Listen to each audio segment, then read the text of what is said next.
കേൾക്കേണ്ട സമയമുണ്ട്. ആ സമയം അത് ജീവിതത്തിൽ ഒരു അനുഗ്രഹം കയറി വരുന്ന സമയം കൂടിയാണ്. ദൈവവചനം കേൾക്കുന്ന സമയം അത് ദൈവത്തിന് പ്രവർത്തിക്കാൻ ഒരു അവസരം കൊടുക്കുന്ന സമയമാണ്. പിടികിട്ടിയോ?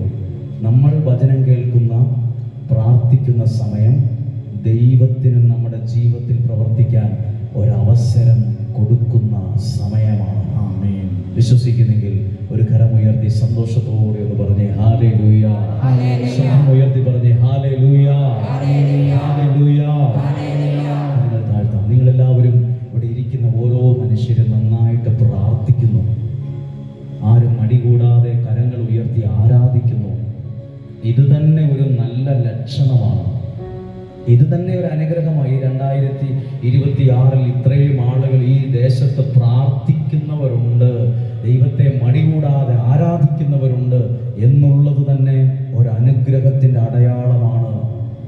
നിങ്ങളെ ദൈവം അനുഗ്രഹിക്കാതിരിക്കില്ല. ആ വാക്യം വായിക്കുകയാണ്. എല്ലാറ്റിനും ഒരു സമയമുണ്ട്. ആകാശത്തിന് കീഴിലുള്ള, ആകാശത്തിന് താഴെയുള്ള സമസ്ത കാര്യത്തിനും ഒരവസരമുണ്ട്. അവസാനത്തെ വാക്കൊന്ന് വായിച്ചേ. സമസ്ത കാര്യത്തിനും, എല്ലാ കാര്യത്തിനും ഒരു അവസരമുണ്ട്. നിങ്ങൾ രക്ഷപ്പെടാൻ ദൈവം ചില സമയവും അവസരവും തരും.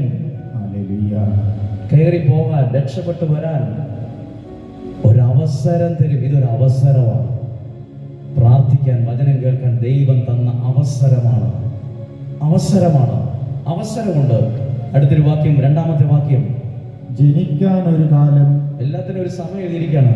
ഒരാൾ ജനിക്കാൻ ഒരു സമയം, മരിക്കാൻ ഒരു സമയം, നടാൻ ഒരു കാലം, നട്ടത് പറിക്കാൻ ഒരു കാലം, നട്ടത് പറിച്ചെടുക്കാൻ ഒരു കാലം.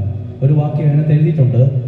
നടാൻ ഒരു കാലം, നട്ടത് പറിച്ചെടുക്കാൻ ഒരു കാലം. പയറ് നടുന്നൊരു സമയമുണ്ട്. ഒരു 1.5 മാസം കഴിയുമ്പോൾ പയറ് പറിച്ചെടുക്കാൻ ഒരു കാലമുണ്ട്. ഇത് നടാനുള്ള കാലമാണ്. പ്രാർത്ഥനയിൽ നമ്മുടെ നിയോഗങ്ങളെ, പ്രാർത്ഥന ആവശ്യങ്ങളെ ദൈവനാമത്തിൽ നടുന്ന സമയമാണ്. നാളെ ഒരു സമയത്ത് നിങ്ങൾ പ്രാർത്ഥനയിൽ നട്ടതിൽ നിന്ന് അനുഗ്രഹങ്ങളും നന്മകളും പറിച്ചെടുക്കാനുള്ള ഒരു സമയവും ഉണ്ടാകും. വിശ്വസിക്കുന്നതാണ്. ഹല്ലേലൂയ. ചേർന്ന് പറഞ്ഞേ ഹല്ലേലൂയ. നടാൻ ഒരു കാലം, ആ നട്ടതിൽ നിന്ന് ഫലം പറിച്ചെടുക്കാൻ ഒരു കാലം. ഇപ്പോൾ നമ്മൾ പയർ നടുന്നത് പയറിന്റെ ഒരു വിത്താണ്, ഒറ്റ വിത്താണ് നടുന്നത്. 1.5 മാസം കഴിഞ്ഞ് അല്ലെങ്കിൽ 2 മാസം കഴിഞ്ഞ് ഈ പയർ നന്നായി കായ്ച്ചു കഴിയുമ്പോൾ 100 കണക്കിന് പയറാണ് ഒരു വിത്തിൽ നിന്നുണ്ടായത്. ഇനി നിങ്ങൾ ഈ പ്രാർത്ഥനയിൽ നിയോഗം എന്നൊരു വാക്ക് നിങ്ങൾക്കറിയാം. എന്താണ് ഈ നിയോഗത്തിൽ പ്രാർത്ഥിക്കുക എന്ന് പറഞ്ഞാൽ? ഇതെന്തു പ്രാർത്ഥനയാണെന്ന് ചോദിക്കുന്നവരുണ്ട്. ഇത് വലിയ ആനുകൂല കാര്യമല്ല. ഇതൊരു വിശ്വാസമാണ്. നമ്മൾ നിയോഗത്തിൽ പ്രാർത്ഥിച്ചാൽ ദൈവം അതിനകത്ത് മറുപടി തരുമെന്ന വിശ്വാസം. ഹല്ലേലൂയ. എന്നു ഞാൻ പറയാം. അപ്പൊ നമ്മൾ ഈ 4 ദിവസങ്ങളിൽ പങ്കെടുക്കുമല്ലേ? നമ്മൾ നമ്മുടെ പ്രാർത്ഥനകൾ ഓർത്തു വെച്ച് ഇതുപോലുള്ള സ്ഥലങ്ങളിൽ പ്രാർത്ഥിക്കുമ്പോൾ ഒരു വിത്ത് ഒരു പയറ്, ഒരു പാവലോ പച്ചക്കറിയോ എന്തെങ്കിലുമൊക്കെ നട്ടാൽ നമ്മൾ ആ വിത്ത് കിളിർക്കുന്നതിന് മുമ്പ് ഇച്ചിരി വെള്ളം തളിക്കും. ഇന്നും ഇച്ചിരി വെള്ളം ഒഴിക്കും, നാളെയും ഇച്ചിരി വെള്ളമൊക്കെ തളിച്ചാൽ തണുപ്പ് നിലനിർത്തും. 3 ദിവസം ഒഴിക്കും, 4 ദിവസമൊക്കെ ചെറുതായിട്ട് വെള്ളം തളിച്ചിടും. ഒരുപാടുള്ള അല്ലെങ്കിലും 4 ദിവസം കഴിയുമ്പോഴാണ് ആ നനയൊക്കെ കിട്ടുമ്പോൾ, ആ വെളിച്ചവും ആ ചൂടും ആ നനവും ഒക്കെ കിട്ടുമ്പോൾ ആ വിത്ത് കിളിർക്കും. ഇതുപോലെ നിങ്ങൾ ദൈവവചനം കേൾക്കുന്ന ആദ്യ ദിവസം മുതൽ നിങ്ങളുടെ പ്രാർത്ഥനകൾ നടുകയാണ്. ദൈവമേ, എൻ്റെ കുടുംബത്തിന് ഇങ്ങനെ ഒരു ആവശ്യമുണ്ട്, എൻ്റെ ജീവിതത്തിൽ ഒരു രോഗമുണ്ട്, അത് സൗഖ്യമാകണം.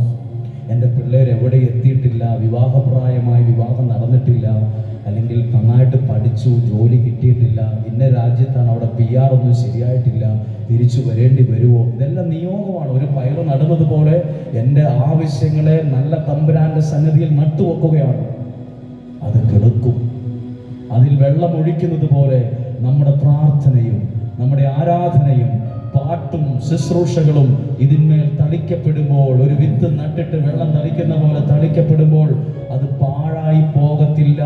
പ്രാർത്ഥിച്ച പ്രാർത്ഥനകളൊന്നും പാഴായി പോകത്തില്ല. പാടിയ പാട്ടുകളോ ആരാധിച്ച ആരാധനകളോ ശുശ്രൂഷകളൊന്നും വെറുതെയായി പോകത്തില്ല. ഇതൊരു സ്റ്റേജ് പ്രോഗ്രാം അല്ല.